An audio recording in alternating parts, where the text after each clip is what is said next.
Good afternoon and welcome to Midcap Radar live from the CNBC-TV18 Motilal Oswal studio. I am Vamakshi Doria and with me is Hormaz Patakia. Hormaz, good afternoon to you. It's day 3 of the week and day 2 of continued selling pressure as far as the markets are concerned. Also on the mid-caps, Vamakshi, good afternoon to you as well.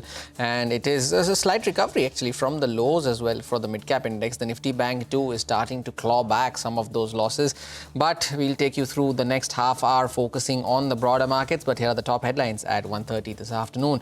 The markets are trading near the lowest point of the day as the Israel-Iran conflict heats up for the 6th day in a row. The Nifty now trades around about the 24,800 mark. The mid-caps are relatively underperforming. The Nifty Bank is choppy but is trying to hold on to those gains. BSE CEO Sundaram Ramamurthy tells CNBC-TV18 Thursday is not a bad choice for F&O expiry, citing market share gains when expiry was on Friday. He expects to expand the broker base from 500 currently to 700 and foreign participants base to 500 in 5 years. Zydus Wellness is trading higher after Parag Parikh Mutual Fund picked up 7.5% stake in the company through yesterday's block deal. Well, Vedanta sells 1.6% of its stake in Hindustan Zinc for around 3,000 crores via block deals. The transaction comes soon after Hindustan Zinc announces a capex plan for a zinc complex to be funded 50-50 via equity and debt. Now, Voltas is indicating a subdued summer as the management tells analysts that the room AC volumes could decline 20 to 25% year on year across the industry and for the company in April and May.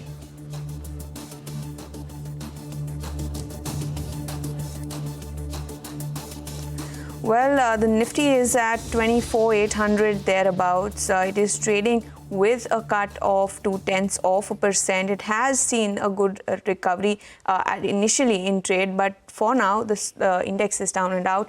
The Bank Nifty, though, is doing quite well, up nearly 0.1%. As far as the advanced decline ratio is concerned, that will also come up for you on the screens. It has been crisscrossing since morning, and for now, it's the declines that are actually leading the pack.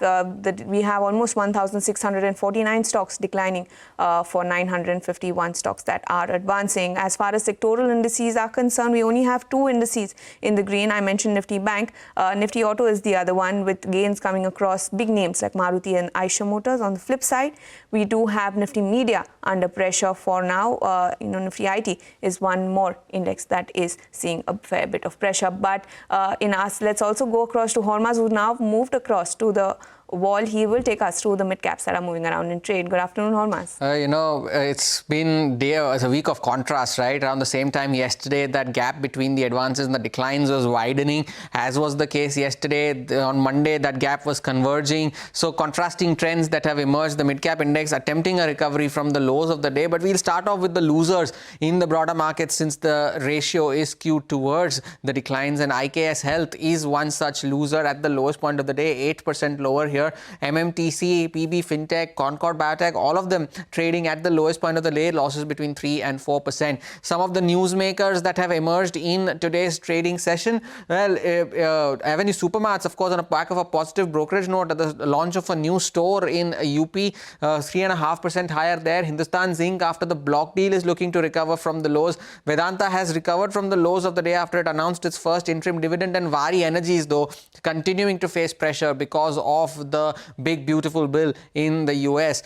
Some of the small mid-sized private financials are doing well in today's session, even though the Nifty Bank is a little choppy. RBL Bank is at the highest point of the day, 3.5% higher there. Bandhan Bank is up 3.5% as well, and AU Small Finance Bank too trading with gains of around 3% in today's session. Some stocks that are doing well on the volumes front, and they will come up on your screen. You take a look at Escorts Kubota, of course, a monsoon play here. Amber Enterprises doing well for itself in contrast to some of the other room AC players. And Minda Corp too doing well with strong volumes, 2.5% higher here as well. And some of the other underperformers in the mid-cap space, Happiest Minds, we just heard from the management a few hours earlier, 3.5% lower, giving up some of yesterday's gains. CRISIL has had a very, very choppy last 1 week or so, and IGI, after a negative brokerage note yesterday, is extending its losses in today's trading session as well, Vamakshi.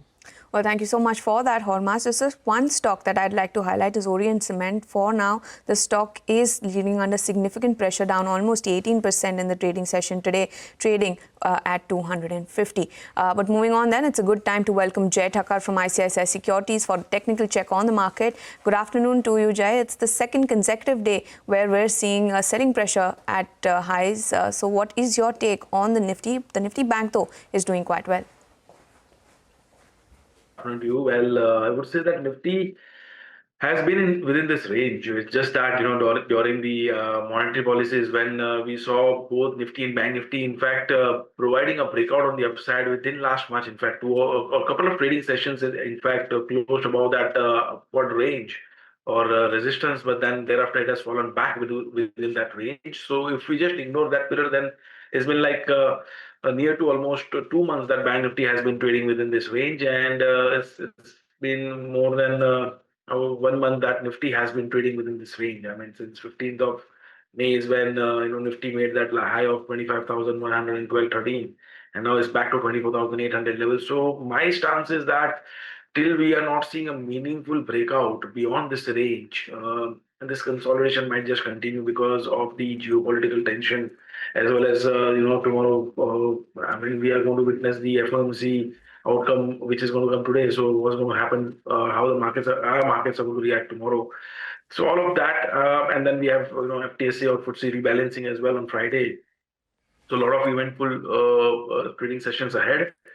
And within which I think that if at all there is a breakout beyond 25,200 or probably 24,500, then only that becomes a directional trade and becomes an opportunity rather for a trader. Until that happens, I think these indices are likely to trade within this range. It would be tough to take a call which side it breaks out around this kind of volatile scenario or the uncertainty around the world. So I would rather advise that one can, on the derivative side, rather have a non-directional strategy with the wings, or else the directional traders can just stay away from the market till you have a meaningful breakout. But then stock specifically, there are a few breakouts or the activities which are really happening. So among the two-wheeler names, if I have to recommend, then it's TVS Motors. That seems to be trading quite positive. In fact, Nifty Auto today is trading quite positive. It's trading around the levels of 2790 right now. I think it can head towards the levels of 2900 to 2950 in the near term until 2700 levels are held. So TVS Motors is looking positive. In fact, iShares is also looking positive. But then the overall chart structure of TVS Motor is much better than iShares Motors. Hence, I've recommended this. And the second buy recommendation will be from the IT pack, because that is another sector along with the Nifty Auto which is looking positive. And I think within which Persistent is one stock which I think might just continue its upward rally. I mean, it's trading around the levels of 6038 right now on spot. It's likely to head towards the levels of 6120, 6150 in the near term. With a stop loss of 59.50, one can go long on Persistent as well. So these are the two long recommendations. On the short side, I think that Sun Pharma seems to have broken its consolidation on the lower side. However, we haven't seen much of additions coming in. But then in the short term, since pharma is in the news on the negative side due to the sanctions or the likely tariff out there, so this sector can be under pressure for some time until and unless there is a clarity out there. So one can remain negative on Sun Pharma. Jay, thank you so much for sparing time and joining us today with your views on the index and on specific stocks as well. Take a short break. On the other side, we get chatting with Praveen Sahai of Prabhudas Leeladhar to discuss the outlook for the consumer durable sector. Stay tuned.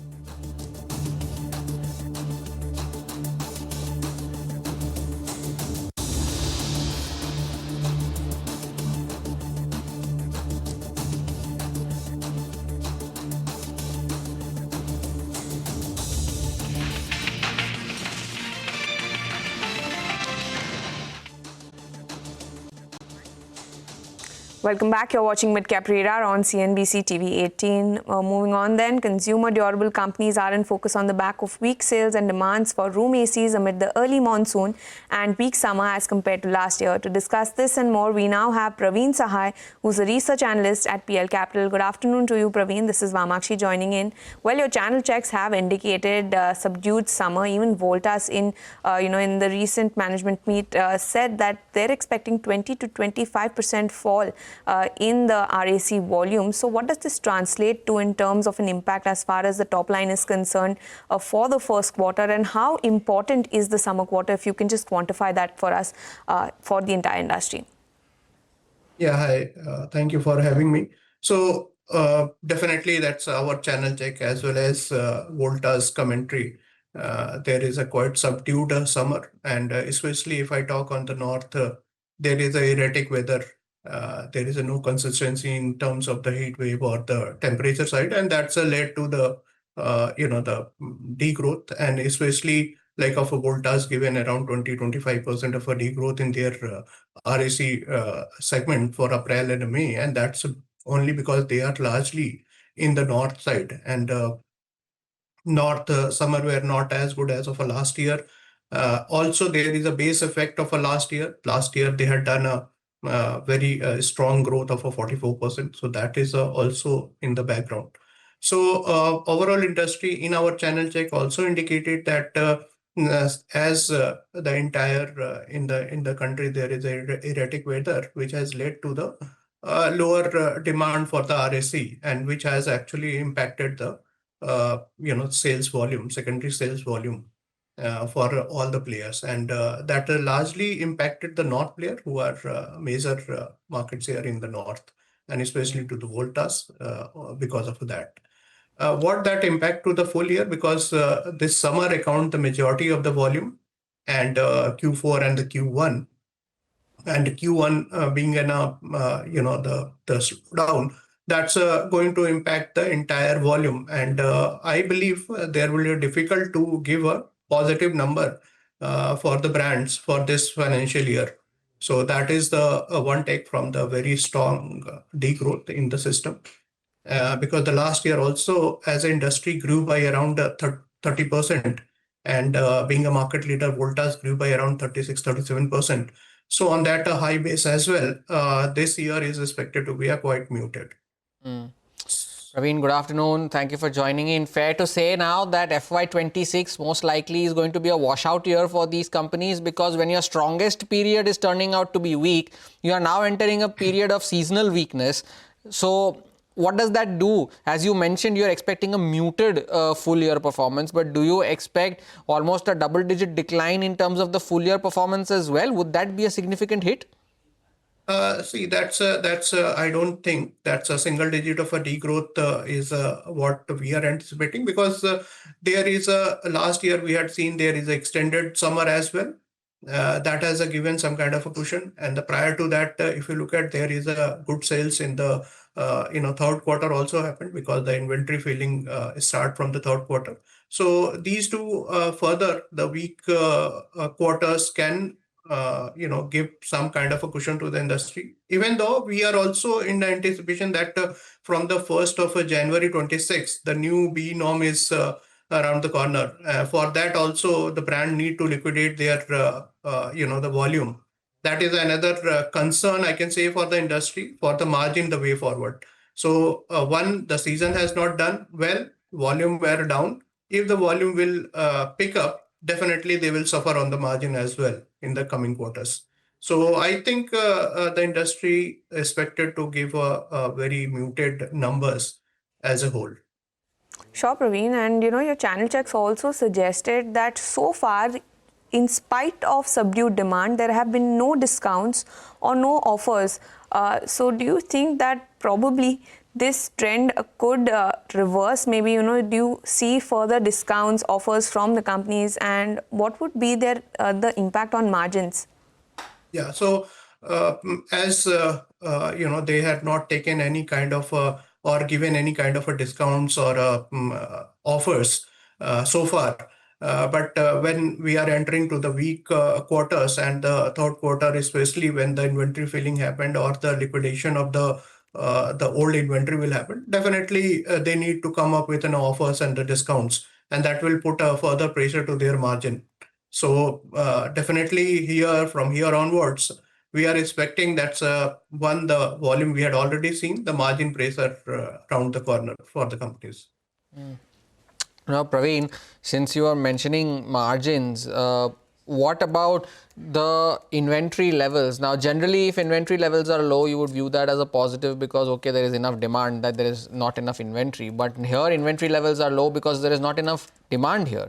The demand is low, and even Blue Star in one of our earlier interactions had mentioned that production has been impacted. They have cut down on production because of the lack of demand. Is that a cause of concern because of the fact that you are now entering this prolonged period Q3, which is generally technically winter months? Do you see this inventory levels remaining low going forward as well? So you were rightly mentioned that the two things to that. One is inventory level of the channel and inventory level of the brands. So why the production has been curtailed? Because they are carrying on the higher inventory. One. And second, the demand is not there in the market. So dealers are also not keeping a very high inventory at this level right now. So the way forward, when these companies or brands will come for a liquidation, their old inventory, definitely that will be a big problem for them the way forward, because from 1st January 2026, the new BE norm is going to get implemented, and that will further increase around 1,000 rupees cost per unit. So those are again challenging quarters way ahead, I believe, to taking on a price hike because of BE norm change or the muted demand we had already seen in the summer, which will keeping the brand at a higher inventory. So those are the reason, and that's why I'm concerned about the margin for them. Sure. Thank you so much, Praveen, for joining in with us and giving your take on the current situation in the RAC market. But let's slip into a very short break. We'll get you more on the markets and stock-specific action on the other side. So don't go anywhere. Stay tuned.